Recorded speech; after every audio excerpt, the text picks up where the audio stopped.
Bem-vindos e bem-vindas a mais um episódio do Hora é Essa. Hoje temos connosco o Ricardo Correia. Olá, bons dias. Bom dia. Olha, de para dizer olá às pessoas nem foi preciso. Foste logo Eu sou assim. Foste logo de uma educação elevadíssima. Muito obrigado. É da minha altura. Pronto, o Ricardo, para quem não conhece, formou-se em Engenharia Civil, portanto escreve livros, não é? Basicamente. Livros históricos. Também. Também tens algum que não seja histórico? Vais Por ter, enquanto não é? não vou ter, mas não quero falar sobre Não isso quero ainda. falar sobre Não, isso, ainda pronto. Olha, eram as minhas 20 perguntas iniciais, era sobre isso. Bolas! Pronto. Então, o Ricardo escreve. Ele já lançou vários livros históricos, alguns diferentes, já vamos falar um bocadinho sobre eles. Ricardo, como é que um tipo que se forma em Engenharia Civil e anda a montar, construir prédios e casas, decide, não, vou escrever um livro histórico sobre a família de Bragança? Olha, como é que isso começa? Começa de uma maneira muito simples, que é com a minha ideia de gostar de investigar. Tudo bem que eu seja de Engenharia Civil, tudo bem que eu tenha também as minhas perninhas com a construção, mas a minha área na Engenharia Civil é o transporte, e concretamente o transporte ferroviário. E enquanto fazia os meus trabalhos finais de curso, eu comecei a entreter-me e a descobrir o gosto por investigar, e concretamente sobre a história da construção do caminho de ferro em Portugal. O Bragança acabou por Mas nascer... vamos ter um livro sobre a história do caminho de ferro em Portugal, que isso parece-me um tema fascinante. Não, há muitos livros sobre a história do caminho de ferro em Portugal, portanto eu nem sequer vou entrar por aí. Se escrevesse um livro sobre a história do caminho de ferro em Portugal, era sobre os anos recentes, era para falar mal de todos os quilómetros que se encerraram de caminho de ferro. Mas adiante. Esse eu comprava. Eu já fui o utilizador de caminhos de ferro e pronto. Espero que não voltem. Eu nem faço comentários. Mas por conta disso, o livro O Bragança acabou por refletir um bocadinho a inauguração da linha de caminho de ferro para Vila Viçosa. Começou aí, foi? Começou aí. É parvo porque isso é quase a parte final do livro, mas o Bragança começou aí. Nunca passei pela cabeça que o livro do Segredo de Bragança, não é? Exatamente. Começasse com o caminho de ferro para Vila Viçosa. Para Vila Pronto. Viçosa, Já valeu a pena convidar-te cá e tens cá vindo. Pronto. E foi aí que ele começou, exatamente pelo gozo do caminho de ferro e pela ideia de contar aquilo que era a inauguração do caminho de ferro para Vila Viçosa. Pronto, eu não vou esticar-me sequer, mas todas as inaugurações de caminho de ferro em Portugal, a partir de 1856, foram sempre altamente sui generis.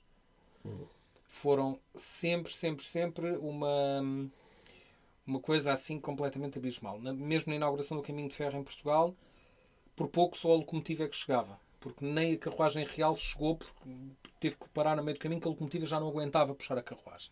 As carruagens sequer. Vila Viçosa não foi tão grave. Aliás, o Dom Carlos, quando chega a Vila Viçosa para inaugurar, tem toda uma pompa à espera dele, e isso funciona muito bem. A parte divertida, que é aquilo que se conta sobre a inauguração, é que a inauguração estava prevista para acontecer, penso que pela hora do almoço, e o comboio chegou com um atraso de apenas 5 horas. Portanto, por aí nós vemos o que As coisas estão mais ou menos na mesma. Então. Mais ou menos, acho que não mudaram muito. Depende das linhas, acho que na linha de Sintra, que às vezes anda um bocadinho mais lento até do que isso, mas eu já não uso comboio há uns anos. Olha, explica aqui aos leitores um bocadinho o que é então o teu primeiro livro, que é O Segredo de Bragança, para eles não ficarem a pensar que é um livro direcionado só para os aficionados da ferrovia. Exato. Que são muitos, como sabemos, não é? Aliás, Portugal é um país de amantes de comboios. Para além da parte fantástica sobre o comboio de Vila Viçosa, o que é O Segredo de Bragança? Passa-se em Lisboa, 1905, não é? Exatamente. O Segredo de Bragança começa em Lisboa e nos arredores de Lisboa, e ele vai acompanhar o início da queda da monarquia em Portugal.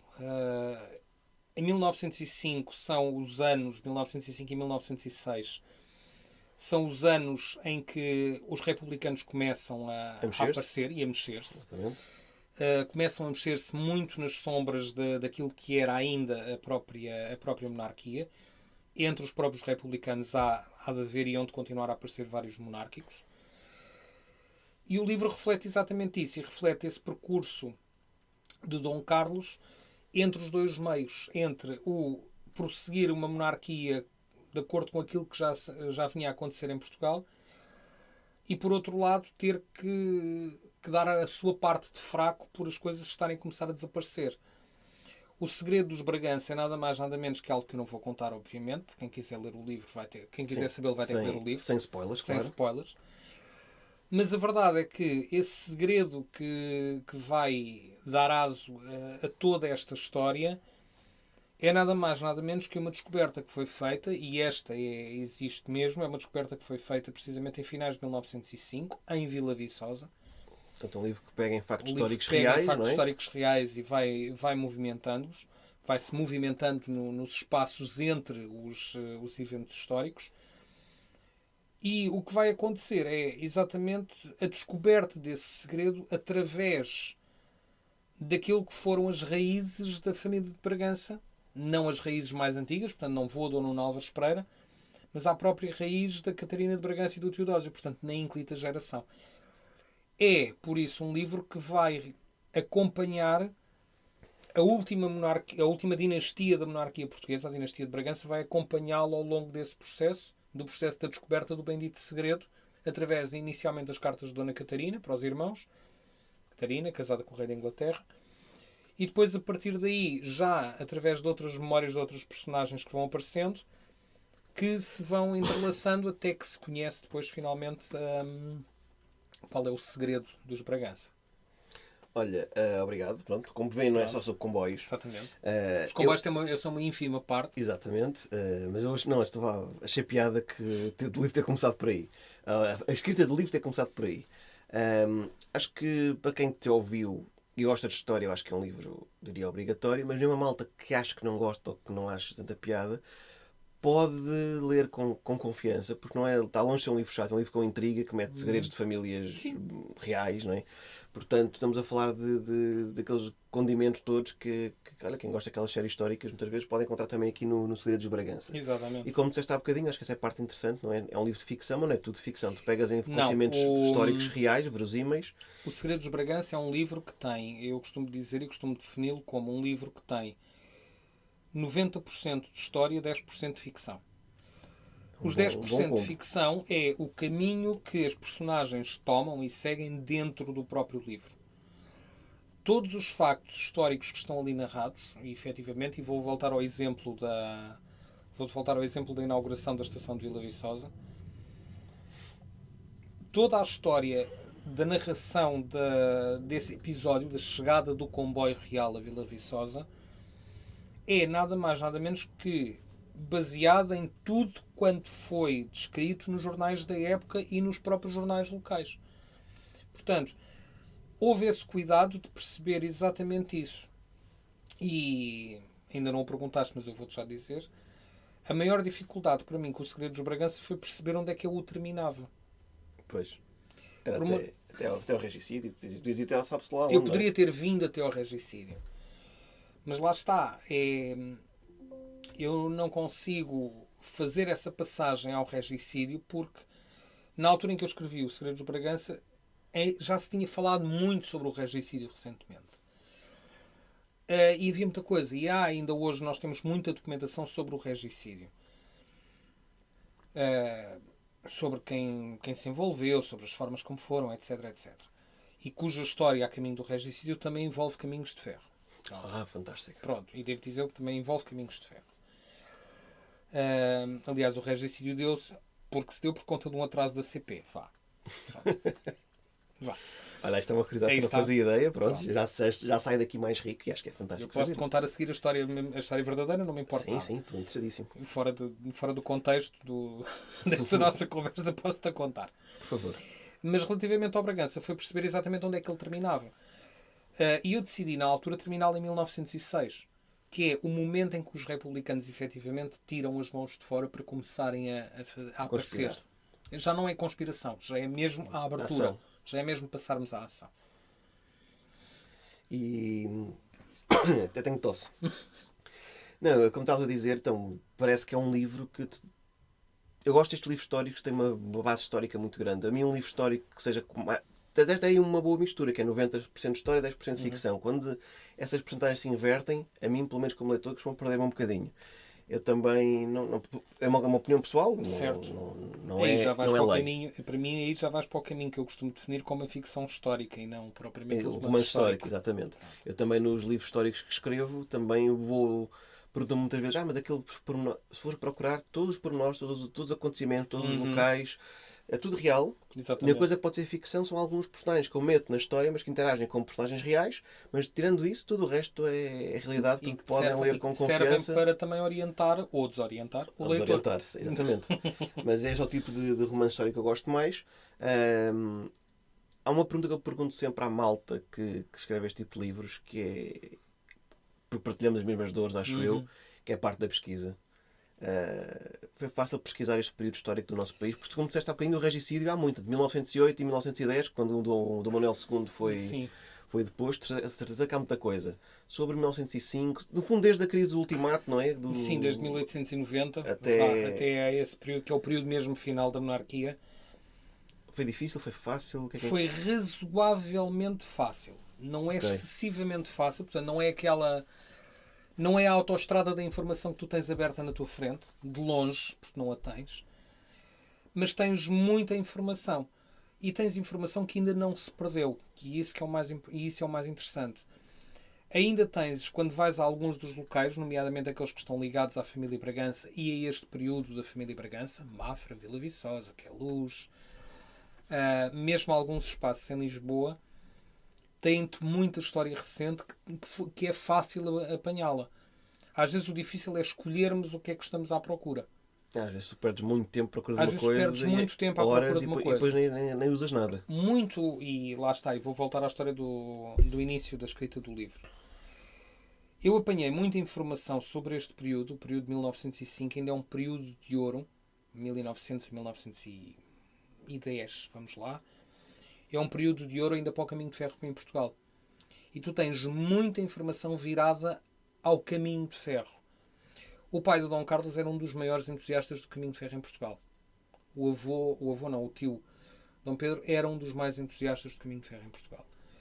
O Dom Carlos não era tão entusiasta quanto eles, mas era outro entusiasta pelo caminho de ferro. Portanto, todas as deslocações da família real para fora da corte são feitas maioritariamente em comboio. O que é que isso leva a acontecer? Que é quase tudo narrado nos jornais da época. E através dessas narrativas tu consegues perceber exatamente onde é que essas pessoas vão andar nessas alturas. Por isso é que eu te digo, não é de todo difícil, mas também não é a autoestrada da informação aberta na nossa frente. Claro. Mas para Há além... períodos muito piores. Eu acredito que sim. Pronto. E se calhar já vamos daqui a bocadinho falar desses períodos. Já vamos. Mas, portanto, para além de ir aos sítios, jornais da época, Tombo, se calhar... Aqui não precisas tanto. Aqui ainda não tens... Aqui tu ainda tens muita informação nas bibliotecas locais. O início do século XX ainda tens muita coisa nas bibliotecas locais. Ainda não precisas de ir aprofundar tanto ao tombo. Poderás ir ao tombo à procura de uma ou outra informação já mais específica, mas o tombo já não é ainda a fonte primordial da informação. Ok. Pronto. Não estou a dizer isto porque eu sei que há malta que ouve que também está ou quer escrever ou está a tentar escrever. Curiosamente temos um país de historiadores, se calhar até, de malta que gosta de história. Temos aqui alguma malta que já me disse que está a escrever uma história, que às vezes volta e meia pede algumas sugestões, como se eu fosse um grande guru da coisa. Enfim, deviam pedir a pessoas como deve ser. És o Gustavo Santos dos livros históricos? Opa, obrigado. Nunca me tinha ofendido tanto. Foi com todo o gosto. Opa, fogo, até tinha até chorar um bocado agora. Pronto, indo em frente. Não, eu acho que é importante a malta perceber quando se escreve um livro histórico que dá trabalho, primeiro, não é? A investigação tem que ser bem feita. Não é algo que se consiga resolver muitas vezes com o tio Google, embora o tio Google possa resolver uma coisa ou outra. Ajuda, mas não é o caminho fundamental. Exatamente, é isso que eu acho que é importante e passar. Hoje em dia é cada vez mais complicado, porque hoje em dia tu tens que conseguir distinguir entre o que é inteligência artificial e o que não é. Cuidado sempre na escrita e na investigação onde é que tu vais. Exatamente. Pronto. Convém aquela coisa de cada jornalismo que é confirmar a fonte 2 ou 3 vezes para confirmar que está certo. Cada vez mais é importante porque era da informação certa e da desinformação também cada vez mais. Como é lógico. Pronto, eu acho que é importante a malta escreve livros históricos também explicar um bocadinho como é que faz para chegar à informação, não é? Para quem um dia quer escrever também perceber e ter noção no fundo do empreendimento que tem pela frente. Se queres entrar por aí, e vou-me começar a afastar um bocadinho do Bragança, porque acho que também a gente já pode continuar um bocadinho mais para a frente. Vai de comboio. Agora não vou de comboio, agora vou viajar na máquina do tempo mesmo. E isto a propósito da história das investigações. quando passei à escrita efetiva do Regresso do Desejado, e o Regresso do Desejado já é um livro completamente diferente do Segredo dos Bragança. É para onde vamos a seguir, sim. Que é para onde vamos a seguir, que foi o meu segundo livro. Eu normalmente defino a trilogia toda como o segundo livro. Não faço distinções com a parte da trilogia. A investigação para ele começou ainda durante a investigação para o Bragança, porque me apareceram na altura muitas coisas sobre esse período e precisamente sobre a Catarina de Bragança. Ok, sim. Do início da dinastia, portanto tu tens ainda muita coisa nesse sentido. Claro que falar de Dom Sebastião em Portugal leva-te sempre ao mesmo, e vou passar a piada, mas leva-te sempre ao mesmo nevoeiro. Pronto, é lógico. E é muito curioso, porque a maior parte da informação sobre Portugal nesse período, no período de Dom Sebastião, não está em Portugal. E não está em Portugal por uma razão muito simples. Filipe II era fanático, Filipe II de Espanha, que foi Filipe I de Portugal, era fanático por informação. E era de tal maneira fanático por informação que mandou agarrar na maior parte do tombo lisboeta, todo quando se referia à parte de descobrimentos, casas das Índias, exportações, importações, o próprio tráfico de escravos e outras coisas do género, pegou em tudo aquilo e levou para os arquivos gerais para a Espanha, para Simancas. Poderíamos hoje em dia dizer que foi uma desgraça porque nos levaram parte do arquivo, etc. Sim, mas também foi aquilo que felizmente nos protegeu o arquivo. Porque aquilo que é o arquivo da chancelaria de Dom João IV, portanto já após o período filipino, desapareceu quase todo no terremoto. Depois. Pronto. Portanto, este período dos descobrimentos, existe muita coisa realmente no Arquivo Geral de Simancas. Mas, e isto ainda na questão da importância das nossas pesquisas, onde eu passei mais tempo a investigar sobre o período sebastianista foi nada mais nada menos que em Sevilha, no Arquivo Geral das Índias. Foste lá mesmo. Eu ia e fui várias vezes de visita a Sevilha. Eu ia normalmente, passava 3 ou 4 dias de férias em Sevilha, e desses meus 3 ou 4 dias de férias, um era dedicado ao arquivo. Passei alguns pedaços interessantes. Eu lembro-me particularmente de um particularmente bom em julho, que eu estava tranquilíssimo, acabei de almoçar tranquilíssimo no apartamento, tinha a minha marcação para ir fazer a visita e as leituras ao Arquivo Geral das Índias penso que às 4 da tarde, e saio de repente do apartamento e levei com a onda de calor de Sevilha, que levo com 48 graus. Nunca na vida me gostaram tanto de fazer 50 metros, que ainda por cima estava num apartamento quase que em frente ao Arquivo Geral das Índias. Nunca na vida me doeu tanto fazer aqueles 50 metros e chegar ao Arquivo Geral das Índias e sentir-me finalmente bem dentro de um ar-condicionado. Portanto, tudo isto faz parte da pesquisa e da investigação histórica. Enfrentar 48 graus. Enfrentar 48 graus custa.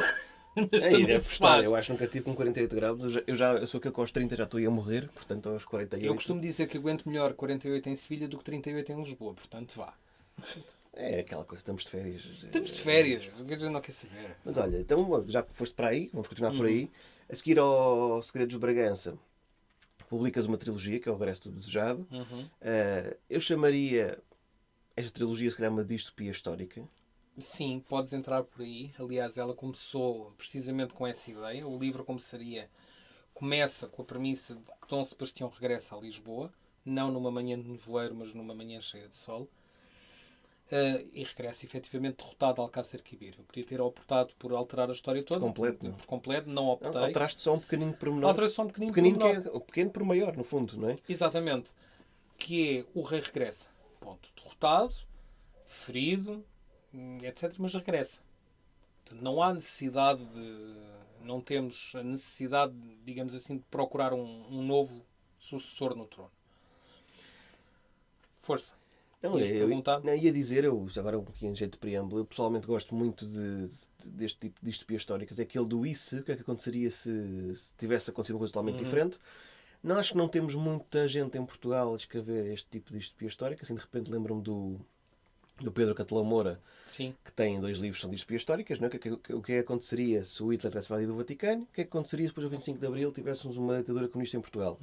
Temos o Luís Corte Real, tem o Lisboa no Ar, exatamente. O que é que aconteceria 100 anos depois em Portugal, caso tivessem vencido os miguelistas na Guerra Civil, e Portugal, no livro dele, é uma potência mundial gigantesca, ao contrário do que aconteceu na realidade, como acho que já todos perceberam.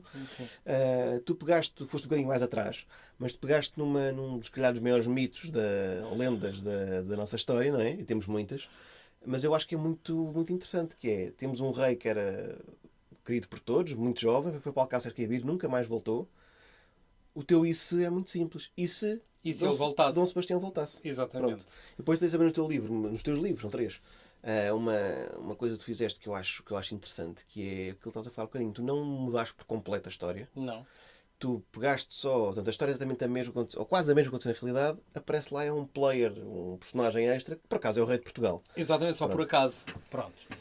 E como é que foi escreveres este. Porque no fundo é preciso muita investigação histórica, mas ao mesmo tempo tem ali uma certa dose Esse é de ficção. foi um dos meus desafios mais E engraçados. eu acho que o maior, desculpa lá, é mesmo imaginares como é que o Dom Sebastião regressado se vai relacionar com aquela malta toda. Exatamente, Não é? particularmente com todos aqueles que o queriam na realidade era ver pelas costas. Exato. Pronto. Então, livro, já agora, porque eu gosto de Game of Thrones e intrigas palacianas, Sim, este livro é excelente este para livro isso. dá bom para isso. Está bem posicionado para isso, sem dúvida nenhuma. Lá está. A primeira coisa que foi necessária definir para o Regresso Desejado foi que ambiente é que tu querias. E ali há duas ou três vertentes onde tu não podes mexer, que é no resto da Europa, o resto da Europa imperialista e tudo mais, e com todas as suas alianças e com tudo o resto quanto existe, não vai interagir com Portugal. Não interage, porque nós na altura sabemos que estão completamente diferentes, estão completamente separadas. Tens historicamente ainda eventos muito recentes. A Contra-Reforma é um exemplo extremamente recente. O período luterano é um evento extremamente recente, com as dietas de Worms, com tudo quanto se passou. E tudo isto vai ter uma influência muito forte num Portugal que de repente está a ser refeito do ponto de vista literário. Como é que eu pego no Dom Sebastião e como é que eu posso pegar neste rei? Nós sabemos hoje em dia, e cada vez isso se vai tornando também mais fácil, graças à investigação que vai sendo feita por variedíssimas pessoas, tens muito mais informação hoje sobre aquilo que ele foi realmente.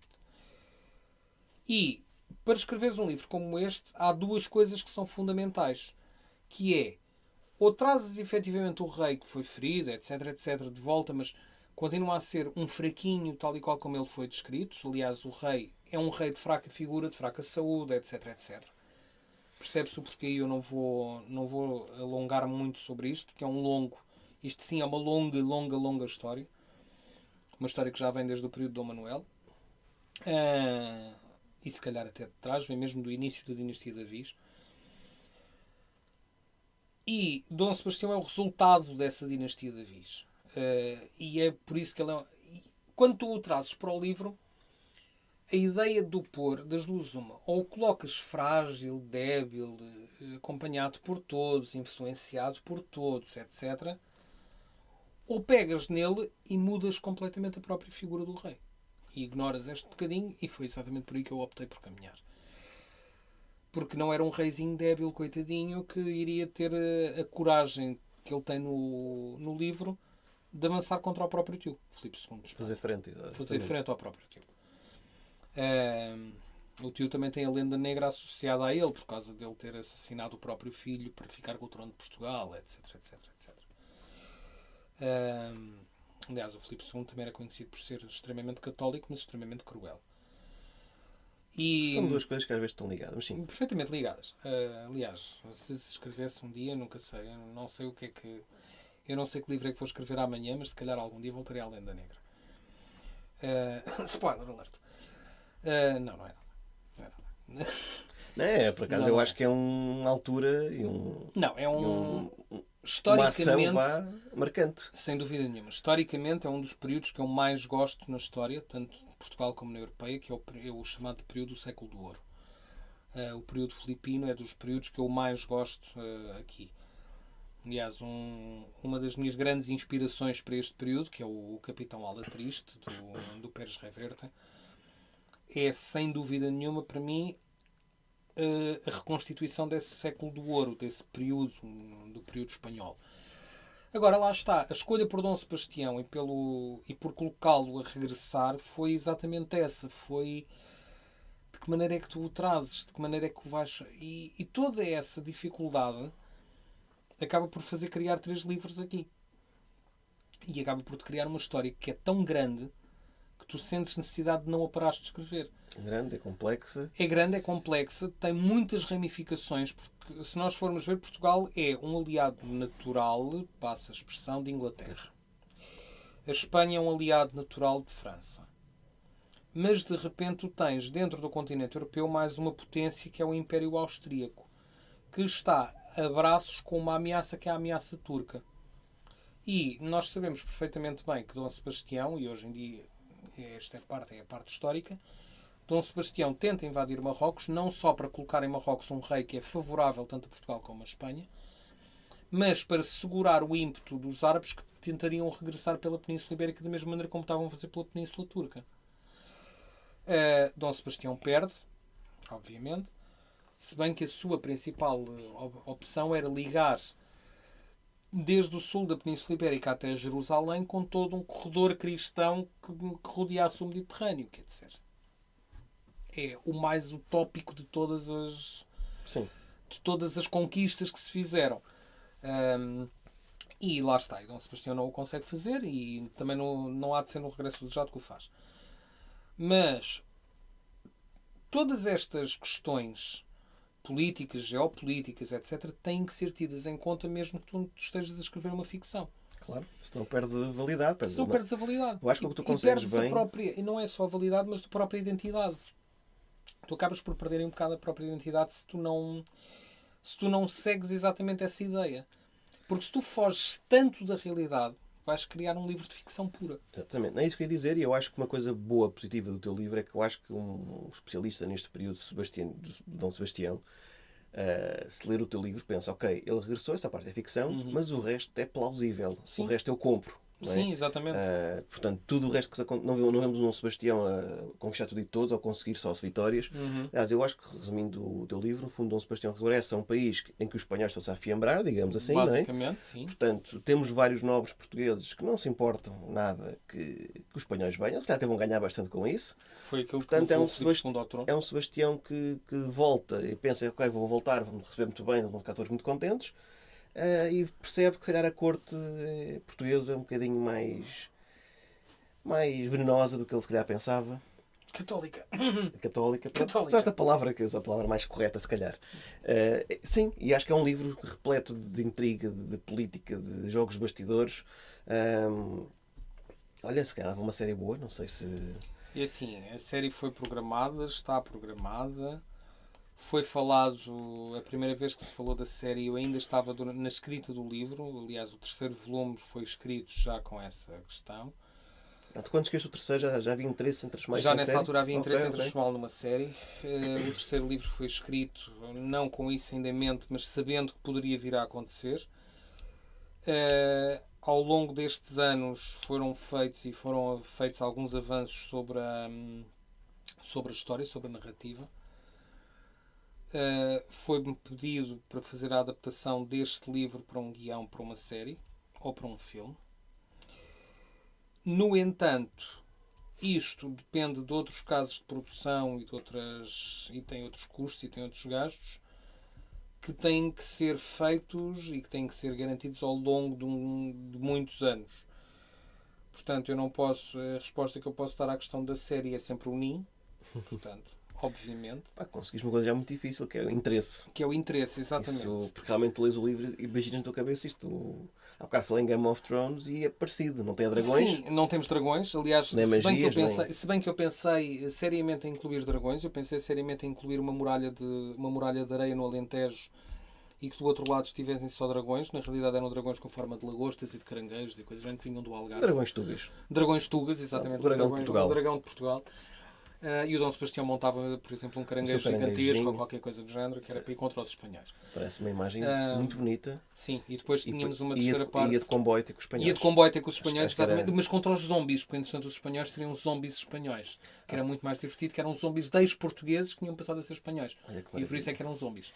Isto é para os ouvintes perceberem como é importante a coerência. Exato. Se este livro fosse lançado, teria cerca de 2 vendas, que seria da mãe do Ricardo e da avó, se calhar. Por aí, eventualmente. Porque, enfim, não é? Cagada só ganhado. Por aí. Pronto, portanto, voltando ao desejado, malta, vai haver série se calhar. É Sim. ótimo. Quem gostou de Game of Thrones e Tirar os Dragões, acho que está aqui um excelente livro. E é uma coisa que tu puseste que eu acho que foi corajoso, mas necessário e que não é fácil, que é a linguagem da época. Sim, e há uma coisa que para mim era fundamental, eu não consegui passar isso no livro. Na adaptação para série isso está feito, e isso eu posso falar, que é as personagens falam as próprias línguas. Na série? Opa, Sim. isso é fixe, sim. E portanto as pessoas falam, não é aquilo que nós temos visto, e que há certas coisas que a mim me irritam solenemente. Nós fazemos muito uso da legenda. Nós, felizmente, em Portugal não temos o hábito de dobrar séries Sim, ou filmes. felizmente. Portanto, não temos qualquer problema nesse sentido. E é uma opção. Pronto, as personagens falam as próprias línguas e interagem nas próprias línguas. Eu acho que isso dá logo um outro realismo à obra, como é óbvio, não é? Estamos em Portugal e as pessoas depois falam que espanhol ou inglês, é esquisito. É estranho. Mas tu no teu livro, pronto, passa-se na altura de Dom Sebastião, eles falarem como se fala no século XX ou XXI, seria Estranho. esquisito, mas por outro lado seria a opção se calhar mais fácil, porque chamaria mais leitores. Certo. Tu conseguiste meter uma linguagem, vamos chamar-lhe antiga, porque era que era usada na época, suponho que tenhas também ido aos tombos desta vida. Essa é uma ler questão de várias procurar cartas nos tombos e muitas cartas e até percebermos até exatamente como é que se consegues faz o tratamento. adaptar um bocadinho a linguagem, exatamente. Mas quem possa estar a ouvir isso e pensa, pá, não estou para ouvir trovadores e linguagem do século XV e XVI, não tenho mais que fazer, portanto não vou ler. Epá, olha que pode das primeiras páginas Faz alguma estranharmos, confusão. mas é aquela coisa Exatamente. entre estranhas, depois entranha Estranhas com muita e facilidade. entranhas. Com muita Exatamente. facilidade. Não usas palavras português arcaico, seja lá o que for, Não. em latim, portanto é o português atual, Exatamente. mas com o linguajar, digamos assim, não é? Da época, sim. época. E a ideia mesmo é essa, é transportar. Porque ao fim e ao cabo, aquilo que nós fazemos quando escrevemos um livro histórico, seja ficção, seja romance histórico, aquilo que é o nosso principal objetivo é transportarmos os leitores para dentro das nossas obras. Claro, claro. E ao transportarmos os leitores para dentro das nossas obras, se nós só o conseguimos fazer se as personagens também chamam os próprios leitores. Se eu não me identificar com uma personagem qualquer, nem que seja um personagem secundário do livro, eu não vou conseguir ler um livro. Porque leio, mas eu não me consigo identificar com ninguém. E não depois, me se diz calhar, nada, acaba a etc. história e precisava de 2 dias esqueceste o livro. Exatamente. Não é isso que se quer. Exatamente. E ali não.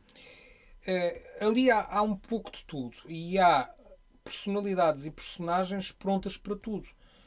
Se calhar há aqueles que se identificam com aquela personalidade de Dom Sebastião, há de haver aqueles que se identificam com a personalidade de Dom Filipe, há de haver aqueles que se identificam com a personagem, eu vou abrir o livro praticamente, mas aqueles que se identificam com a personagem do secretário do Dom Filipe, que é o Ianês, que na realidade é uma réplica daquilo que foi o António Pérez, o verdadeiro secretário de Filipe II.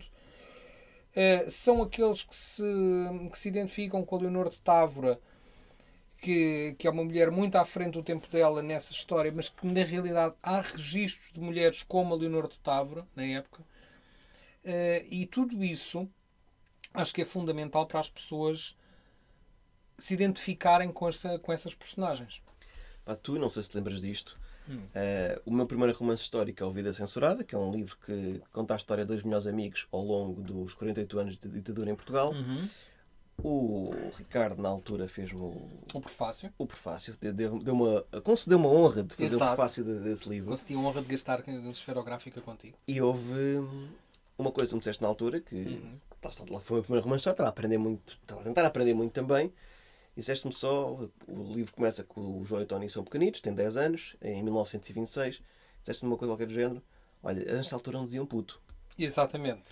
E eu penso, pá, claro que não. Portanto, eu tinha essa preocupação, mas não era das preocupações mais prementes, digamos assim. Portanto, andei ali a reescrever outra vez, porque é verdade. Portanto, se o meu livro se passa nos anos 20, eu tenho que ir procurar como é que as pessoas, até neste caso as pessoas no campo, não é? Falavam nos anos 20. Exatamente. Tenho que ir buscar expressões, tenho que ir buscar que expressões é que não se usavam. Portanto, esse é um cuidado que eu acho que é obrigatório. Exatamente, isso leva-nos ao resto, que é quando tu vais ainda por cima entrar em expressões regionalistas. Que ainda é mais difícil. Ainda é mais difícil às vezes apanhar certas Mas coisas. a mim já senti que foi um trabalho, vamos dizer, grande, né? Ter essa preocupação linguística com os anos 20 e 30. Tu, para ires ao século do desejado... Ainda é mais complicado por mais duas difícil. razões. Porque assim, tu não tens registros vocais. Exatamente. Pronto. Só escritos. Só tens registros escritos.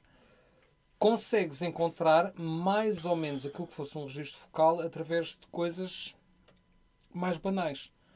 Ou seja, não é nas cartas de amor, porque as cartas de amor, por exemplo, ainda têm muita conotação trovadoresca nesse período. Aliás, isso percebe-se.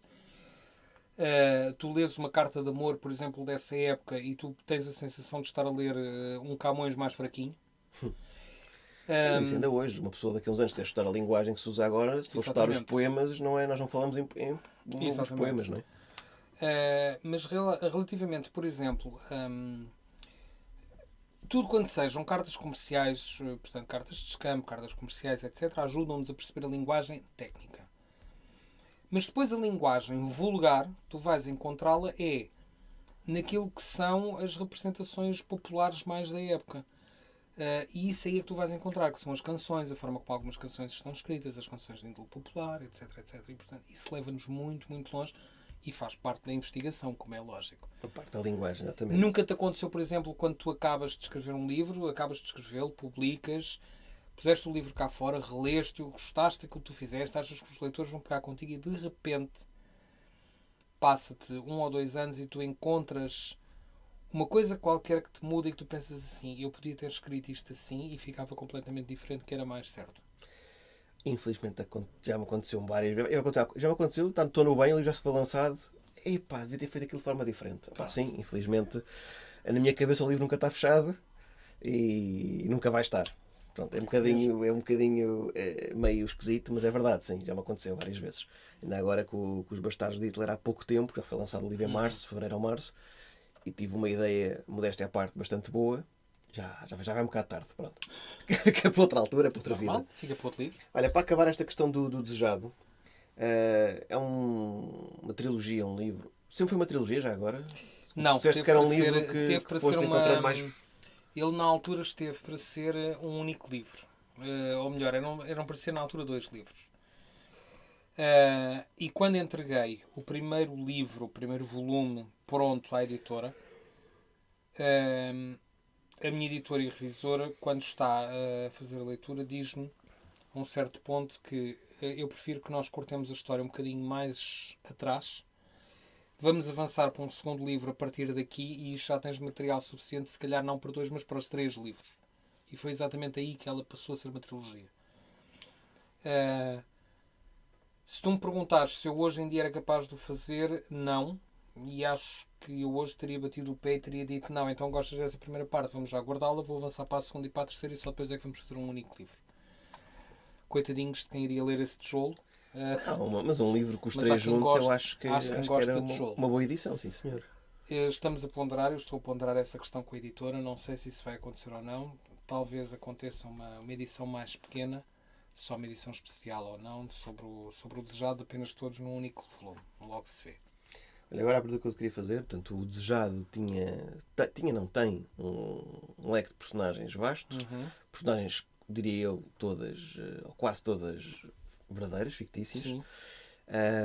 Há alguma em especial que prefiras ou que tenha dado mais dor de cabeça, alguma que queiras destacar? Porque nós lembramos sempre de Dom Sebastião e eu acho que Dom Sebastião, no teu livro, é uma personagem muito interessante porque é um ser humano, tem fragilidades, tem medos, tem dificuldades, mas também tem a coragem que às vezes é preciso. Nem sempre, mas tem. Sim. Excetuando o Dom Sebastião, alguma outra que tu gostasses de destacar? O Dom Diogo Távora. Que é um dos amigos que é um dos amigos mais próximos e que é o filho da linha dos governadores e que depois acaba por transformar também ele próprio no governador de Lisboa. O Dom Diogo Távora é das personagens para mim mais interessantes neste livro, para já porque é aquele que reflete. O Diogo Távora é aquele que reflete a ideia da nobreza portuguesa que apoia incontestadamente Dom Sebastião. Pronto. E Dom Diogo é tudo aquilo que o português da época queria ser. É católico, lá está, é muito devoto da Igreja, mas ao mesmo tempo é completamente cético para todos os casos. É alguém que é muito voltado à ciência, mas também é um homem de fé. Depois tem mais meia dúzia de segredos obscuros que vai descobrindo e que também não os vai revelando. É profundamente apaixonado pela mulher, mas é obrigado e forçado a ficar longe dela pelas razões do próprio livro. Tudo isto torna numa personagem tão complexa que o Dom Diogo foi das personagens que mais gozo me deram escrever até ao final. É uma daquelas personagens a quem eu teria dado até outro protagonismo diferente hoje em dia se reescrevesse o livro. Da mesma maneira como tenho ali mais 2 ou 3 personagens às quais eu era capaz de lhes ter dado mais alguma ênfase. Nessa versão que estavas a falar, Eventualmente. Versão revista e aumentada. Na versão revista e aumentada. Outra das personagens, e tu pediste-me uma só, mas eu vou ter que te dar 2. Depois já 3, homem. Não, vou-te dar só 2 das personagens. Outra personagem que para mim é extremamente interessante é a personagem do Galhardo, do padre. E que no final do livro finalmente nós conseguimos compreender que é ele quem nos narra o livro. Portanto, o livro é o ponto de vista dele relativamente a tudo quanto se passou. Que é a única personagem que está presente desde o início até ao final do livro. Ele aparece precisamente como o apoio de Dom Henrique, do Cardeal, e vai terminar efetivamente como Inquisidor-Geral de Portugal. E neste caminho o Galhardo vai ser posto à prova de tal maneira que, tal como o Diogo de Tavro, mas com outros aspectos ao longo do caminho dele, ele vai ser colocado à prova e só a caminho do final é que ele vai perceber o quanto valeu a pena as escolhas que fez. E daí também esse interesse nessas personagens. Também concordas, acho que são das 2 mais bem construídas. Quando o Dom Diogo, então, concordo. Também gostava de ter visto. Já dos principais. Sim. Apesar de tudo, mas com mais algum destaque ainda seria. E tem aquela parte do romance que nem falámos sequer. Portanto, malta que gosta de romance histórico, até pela questão do romance. Sim. Não é de todo o principal enfoque do livro, mas também tem ali as suas pitadazinhas. E lá está, e que também é daquelas coisas que te obrigam a pesquisa extra, que é perceberes exatamente onde é que vais buscar uma princesa na época. Pois, não podes tirar uma princesa do bolso. Não vais.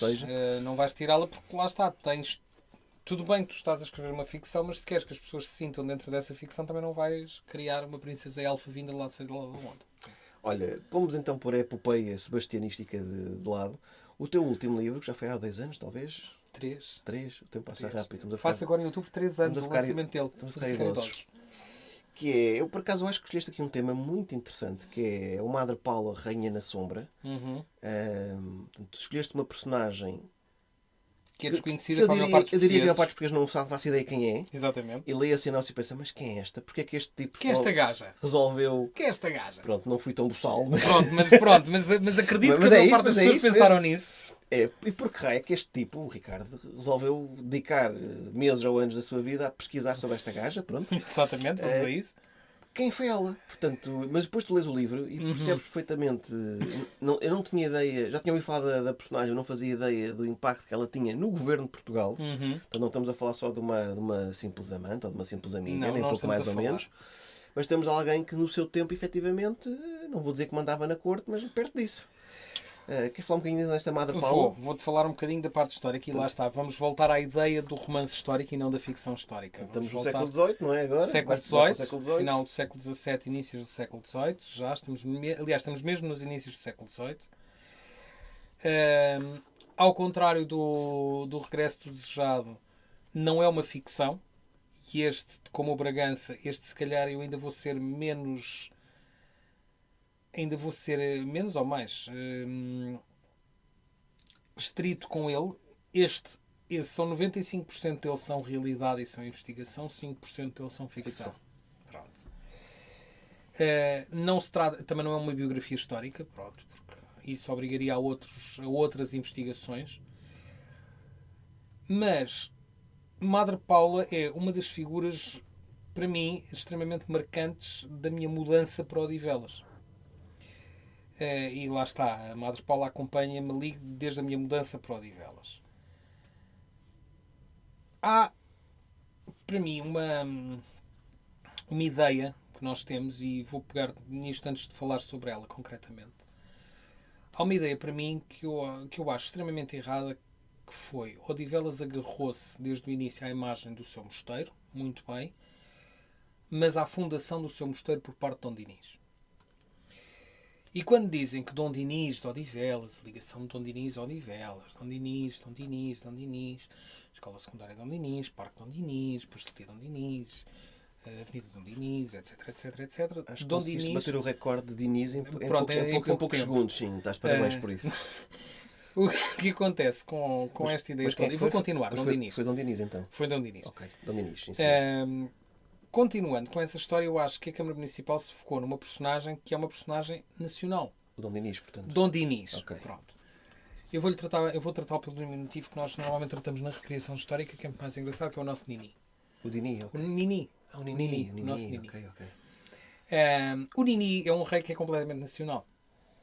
Dom Dinis foi... bolas, o Nini.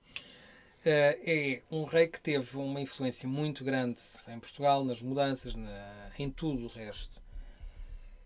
E as outras personagens que realmente são personagens ligadas a Odivelas desapareceram. O Nini secou tudo. O Nini secou tudo. O Nini é um eucalipto. O Nini é um eucalipto e É tem umas pá. raízes de tal maneira fortes que secou tudo ao redor. Não fazia ideia. Tu tens ali uma série de personagens em Odivelas que são personagens de um interesse histórico quantas vezes superiores ao do Nini. E o Nini foi um rei bastante E o Nini é um dos reis mais... E como te digo, é dos reis mais importantes. À faculdade. Tudo. Mas lá está, é um rei nacional. É um rei que é transversal ao reino inteiro. Do Minho ao Algarve, do Minho aos Algarves, tu tens um rei que está presente em todo lado. Ele casa em Trancoso, ele tem ligações a Leiria. Portanto, temos um rei que está espalhado pelo país. E quando chegas, de repente, ali a Odivelas, tens um mosteiro, fundado pelo Dom Dinis, onde ele está sepultado, de onde foi levantada recentemente a espada, as vestimentas, tudo, felizmente, e acho que se fez um trabalho de levantamento muito bom. Mas de repente chegamos àquilo que foi o coração e o verdadeiro motor do mosteiro de Odivelas, que foram as freiras que lá viveram. Tudo bem, são freiras de Cister e, de acordo com a própria vontade de Cister, elas devem ser vividas e esquecidas. São esposas de Cristo e, como tal, devem ser esquecidas. A verdade é que a maior parte delas que iam parar a Odivelas eram de tal maneira... como é que eu vou usar isto? Eram de tal maneira mundanas que... Boa palavra. Eu estava à procura precisamente da palavra. Que elas tinham as suas relações não com a regra de Cister e com a regra de clausura, mas completamente abertas à sociedade. E passa a expressão abertas ao lado, ok? Antes de tu fazeres perguntas. Não, eram mundanas, sim. Eram mundanas, Eram mundanas e abertas para a sociedade. E abertas para a sociedade. Excelente. Nós vamos ver histórias ao longo dos séculos, não só das abadesas, como de algumas das monjas que passaram por lá, e tu vês nomes como, por exemplo, a da Feliciana de Milão, que não te diz nada, como não diz nada a muitos dos teus ouvintes, como não diz nada a muitos leitores, mas que é uma das poetisas de maior importância ao longo do século XVI. Além de ser uma poetisa de extrema importância, ainda teve outra peculiaridade. No final do século XV, ela foi amante de Dom Afonso V. E foi abadesa de Odivelas. Usavam os túneis para se encontrar. Não havia túneis. Saía-se diretamente. A ideia dos túneis é uma ideia muito romantizada, mas saía-se diretamente pelas portarias. Não havia cá túneis. Portanto, e Dom João V estava lá à porta. O Dom João V já virá mais tarde. Para Agora sim vou a Madre Paula. Falei da Feliciana de Milão e do romance dela com o Afonso V. Há outras rainhas, há outras monjas que são amantes dos reis. Dom Afonso VI exatamente, tem lá várias rainhas. Dom Afonso VI é deposto, Dom Pedro II segue-se no... várias rainhas, várias amantes. Dom Pedro II segue-se no trono. Estamos ainda no período pós-restauração. E com a morte de Dom Pedro II sobe ao trono Dom João V. E Dom João V, nós sabemos o que é o início de história de Dom João V. A sua paixão completamente desregrada por freiras. O senhor gostava de senhoras, mas gostava particularmente de senhoras que fossem esposas de Cristo. Cada um com os seus fetiches. Cada um com os seus fetiches. Pronto, era o hábito deixava louco. O hábito largava o louco. Assim como há hoje em dia quem olha, por exemplo, para as roupas das enfermeiras e se sinta completamente entusiasmado com as enfermeiras, há outras coisas. Dom João V era com as freiras. Pronto. É respeitar. É de respeitar e acabou-se. E Dom João V tem precisamente amantes em vários conventos e mosteiros. Vai tendo vários bastardos, vai afastando essas amantes para outros conventos mais longe, porque também não convém dar muito nas vistas. E Dom João V estabelece uma ligação muito forte com Odivelas, precisamente por uma razão. Odivelas está a caminho de Mafra.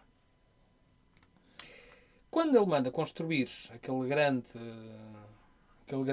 palácio mosteiro, palácio, basílica, mosteiro, como nós quisermos chamá-lo, ele vai ter que fazer o caminho numa Lisboa que ainda não tem autocarros da região metropolitana.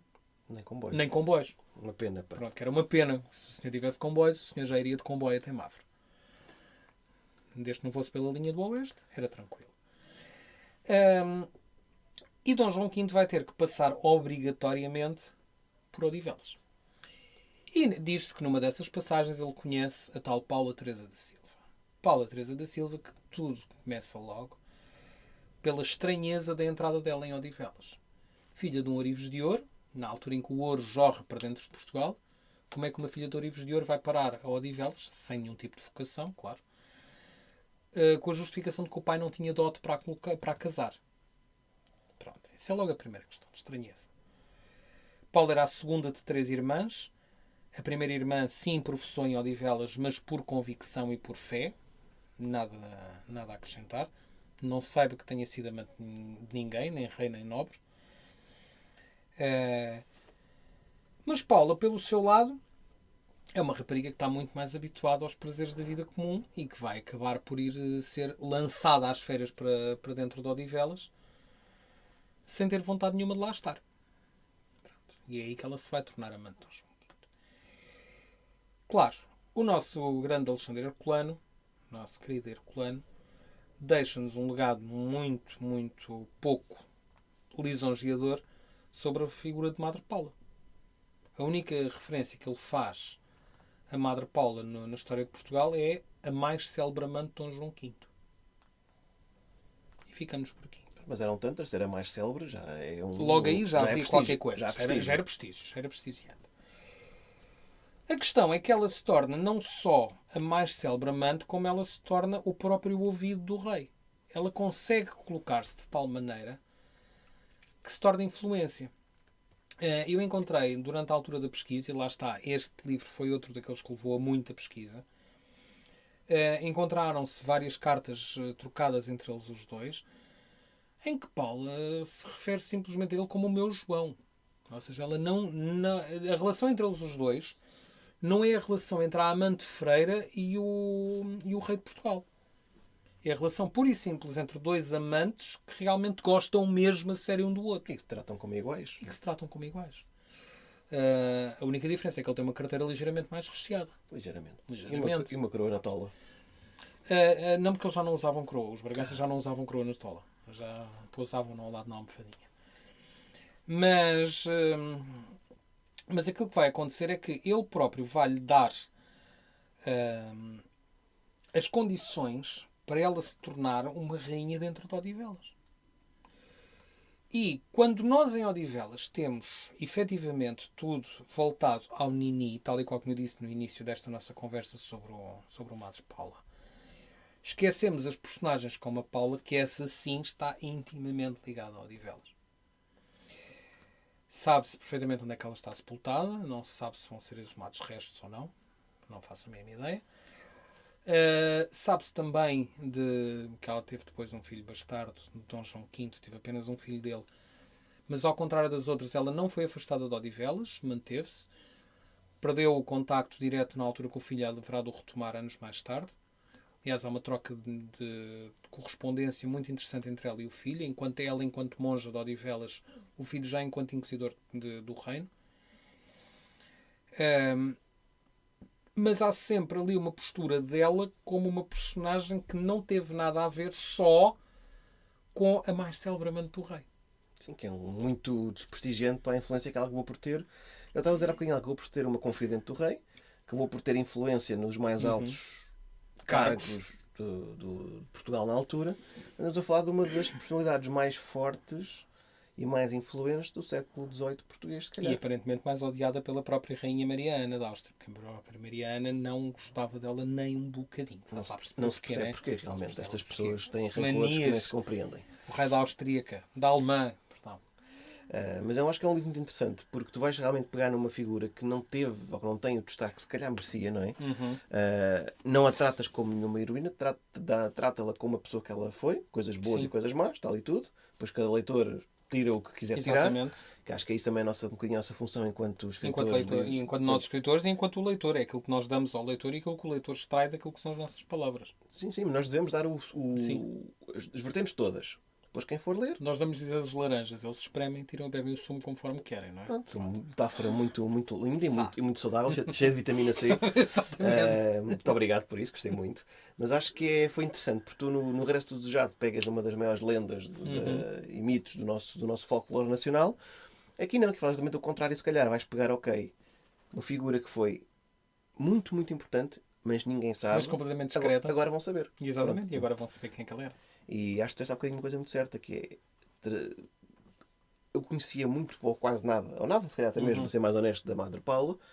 O que sei foi por ler o teu livro. Sim. E realmente a designação do Alexandre Herculano da mais conhecida amante de Dom João V é, no mínimo, bastante redutora. E mostra também o papel de que a mulher podia ter nesta altura na corte portuguesa. Ou seja, não só o papel, e aí há outra questão, que é nós temos que vê-lo também da maneira e no período em que o Herculano escreve. Claro. O Herculano escreve num período em que tudo é contra a Igreja, portanto nós estamos contra a Igreja em todos os aspectos, porque a religião mostra o passado, portanto temos que nos libertar desse passado. E estamos numa época em que a monarquia já saltou para o liberalismo e já abandonou o absolutismo que tem ainda com Dom João V. E por isso mesmo, como o Herculano se quer desvincular disso tudo e quer mostrar que tudo isso era devassidão, que era o mau, que era etc., que era todo o lado mau da sociedade portuguesa na época, ele, por isso simplesmente, ele descreve Dom João V como um rei lunático, freirático, etc, etc, etc, e ela, a mais célebre amante do rei. Pois. Que ela personificava o quê? O facto de ser amante, portanto, já era mau. O facto de ser amante do rei era muito pior, porque era sinal de que o rei era um devasso de primeira. O simples facto de ela ser mulher, numa altura em que nós estamos a falar de um liberalismo que se vai centrar na figura masculina. Sim, sim, uma sociedade altamente machista. Exatamente. E depois, ainda por cima, ele vai dizer que ela era uma religiosa apaixonada pelo rei, portanto era completamente a devassidão total naquelas igrejas. Eu estou a imaginar na mente do Herculano, o Herculano estar a imaginar, sei lá, orgias no meio da capela ou qualquer coisa do género. Mas a ideia que o Herculano nos passa a todos nós é exatamente isto. Pois. É exatamente que tudo quando vinha de trás da igreja era mau. E nós temos que ver precisamente o Herculano na época dele a escrever, no contexto dele, ele a escrever exatamente isto sobre a Paula, como escreveu sobre muitas outras. Olha, portanto, o Madre Paula eu acho que é um livro muito interessante para a malta que ouviu e acha que isto vale a pena conhecer. Acho que é uma história que vale a pena conhecer. Sim, eu acho que sim. Na sua plenitude. E acho que é uma figura histórica muito, muito interessante. Antes de avançarmos, ainda vou-te só confidenciar, não, porque não chega a ser confidência porque já foi público, portanto não é muito, não é nada de estranhar. Eu fiz muito recentemente acompanhei um passeio literário à volta do Madre Paula Rainha na Sombra, organizado pelo Inatel. Passeio esse que passou por 3 pontos da história do livro. Pelo Palácio dos Arcebispos, em Santo Antão do Tujal, pelo Palácio de Mafra e por Odivelas. E é muito engraçado tu perceberes exatamente o quanto as pessoas estão a ficar mais despertas para a noção de que afinal também houve mulheres na história de Portugal. E houve? Porque e eu lembro-me do nosso período, eu se calhar como um bocadinho mais velho do que tu, no nosso período de escola, quando nós falávamos da história de Portugal, para nós, na história de Portugal, há 2 mulheres, que é a Dona Maria I e a Dona Maria II. Sim. E a Padeira das Barrotas. E a Padeira, pronto. Mas a Padeira não conta porque aquilo também já faz parte dos mitos. Exatamente. Sim, mas é o que os miúdos ouvem nas aulas. Exatamente. E de repente, tu consegues perceber, e isto eu percebi muito bem neste passeio, nesta visita acompanhada, em que as pessoas procuram saber mais sobre as mulheres que foram esquecidas pela história de Portugal. E é interessantíssimo exatamente tu ires à procura delas. E algumas, como esta Madre Paula, que inteligentíssimas, exatamente, carismáticas, com capacidade de, não vou dizer manipular, mas influenciar os outros. Sim, mas influenciar, muito influenciadoras, com uma capacidade de influência muito, muito forte, que tu não tens em muitas, que depois não vais ter nas histórias que se seguem. Sim, sem dúvida alguma. E por isso é que eu estou a dizer, eu acho que o livro, este teu livro em concreto é muito interessante porque permite a quem gosta de história e não só, conhecer uma figura que foi importante na nossa Sim. história e que, olha, se calhar por ser mulher e por ser freira, se calhar não, por isso mesmo. Por isso mesmo, é Por que isso foi essa mesmos mesma motivos, razão. foi afastada. Não é? Pronto, tu não Exatamente. interessa, Dom João V sim é o rei, vamos falar dele. Tu foste. Era És amante. mulher, és amante, és freira, vamos aqui esconder-te, porque não interessas muito falar de ti. E é injusto porque foi realmente uma pessoa que, como já aqui dissemos algumas vezes, foi muito importante na altura dela. Olha, Ricardo, estamos aqui a falar há 1 hora, credo. Para terminar, só aqui dizer-te uma coisa que eu acho que devia partilhar contigo. Sim. Nós, quando pensamos em alguém, temos sempre uma imagem da pessoa na nossa cabeça. Ok. A imagem que eu tenho de tu é com colãs, vá. Pronto, é ok. É com fatos Exato. da época, com colãs. Exato. Isto é uma fantasia minha, atenção, mal está a ouvir. O Ricardo é um aficionado da recriação histórica. Exatamente. Pronto, gosta de tudo que seja. Já me viste com rendas ao pescoço, vá. Eu já te vi de muita forma. Já me viste de várias formas. De várias formas, sim. Com rendas ao pescoço, com os tais colãs, com sapatinhos. Enfim, não tenho adjetivo agora para usar. Já me viste com cabeleiras longas. Já te vi de muita forma. Caracoladas. Sempre muito bonito, atenção. Sempre impecável. Explica lá um bocadinho isto da recriação histórica, este gosto. Porque és um escritor que gosta de história, gosta da parte da recriação histórica. Exatamente. Já vi o teu pai mascarado de Camões também. Também é verdade. Foi assim que eu o conheci. Foi com os colanzinhos pretos O meu pai com os colãs, sim, porque o meu pai sim usa colãs. Portanto, isto dos colãs é de família. Os colãs é mais ou menos de família, mas eu não uso colãs. Eu sempre calça justa, não uso colã. Muito melhor. É melhor, é completamente diferente. Arruma muito melhor. Ok, certo. Aliás, sabes que eu faço recriação histórica em alguns períodos. Alguns gosto mais do que outros. O século XVI não é o meu forte. Qual é o teu forte em termos de colã e de recriação histórica? O meu forte em termos de colã em recriação histórica é o 14, que é aquele em que eu gosto mesmo de fazer recriação histórica. Mas porquê? Já agora, a minha pergunta é agora a sério é mesmo isso. O que é que te leva a gostar tanto disto? O que me leva a gostar tanto deste período é o gozo que me deu começar a investigação histórica nesse período. E é um período muito engraçado para mim, até em termos de trabalho e de atitude profissional. É um período para mim extremamente interessante porque é o período em que nasce a ideia da construção civil em Portugal. Ok. Eu dediquei-me ao estudo e muito concretamente ao estudo de uma associação, de uma assembleia, como quiseres chamar-lhe, no século XIV, que é conhecida como a Casa dos 24. Haveremos de falar mais sobre isto adiante, noutras circunstâncias e noutras ocasiões. Mas a Casa dos 24 era conhecida por ser uma associação de ofícios e há alguns ofícios que estão sempre presentes. Os alfaiates, os sapateiros e os pedreiros são os 3 principais, além de muitos outros. E eu, claro que não me vou atirar a tudo, porque são centenas e centenas de páginas de investigação, mas atirei-me à história e ao estudo sobre os pedreiros e sobre a parte toda da construção. E, curiosamente, a personagem que eu acabei por criar para esse período é precisamente um construtor nessa época. Permitiu-me descobrir técnicas de construção, materiais de construção, tudo e mais alguma coisa. Por isso é que eu gosto particularmente do século XIV. Lá está. Em poucas épocas tu tens tanta informação como tens a do século XIV. O imediato, aquele período de 1450 até... desde 1350 até 1425, 1430, este período é extremamente interessante em Portugal, não só porque abrange o período da Batalha de Aljubarrota, por ter toda essa conotação histórica, mas também por ser extremamente interessante na informação das pessoas. Tens muito material produzido nessa altura, que foi depois, anos mais tarde, copiado e recopiado, e do qual, felizmente, permaneceram muita informação. Por isso é que eu gosto imenso de recriar o século XIV. Eu sei que é por ter roupas mais arejadas? Ou... Também. Posso garantir-te que é curioso, porque as pessoas normalmente ficam sempre a olhar para mim um bocadinho de lado, particularmente em feiras medievais, quando eu apareço só assim... Só aqui fazer um parente, tu mascaras-te assim, feiras medievais, certames próprios. Certames próprios, principalmente. Não andas na rua, enfim... Também já o fiz, não seria a primeira vez, mas também não me mascaro... Queres falar um bocadinho mais sobre isso? Não. não me mascaro, aliás. Sim, isto não é carnaval, não é? Exatamente, é isso mesmo que eu te ia dizer. Aliás, eu se me mascarar no carnaval, eu mascaro-me de outras coisas. Tenho muitas fotografias como outras coisas que não o dia faz. Abadeça... Abadeça não, mas tenho pelo menos uma fatiota como diabo, um pirata. Devo ter pelo menos um zombie, um vampiro e outras coisas do género. Deixa-me ver se eu me lembro mais alguma. Nada eclesiástico sequer? Nada. Não, eclesiásticos eu gosto quando eu trajo a sério. O Dom João V não te pegava, pá. O Dom João V também não me pegava. Aliás, tanto não me pegava que eu tenho fotografias quando foram preparadas para o lançamento do Madre Paula em que eu próprio me trajei de Dom João V. Opa! Lá está a longa peruca, a longa cabeleira de caracóis. Acho que estou a recordar. Pronto. Mas neste período concreto do século XIV eu já trajei várias vezes e é uma das coisas que as pessoas mais me apontam é como é que eu não morro de calor ali dentro.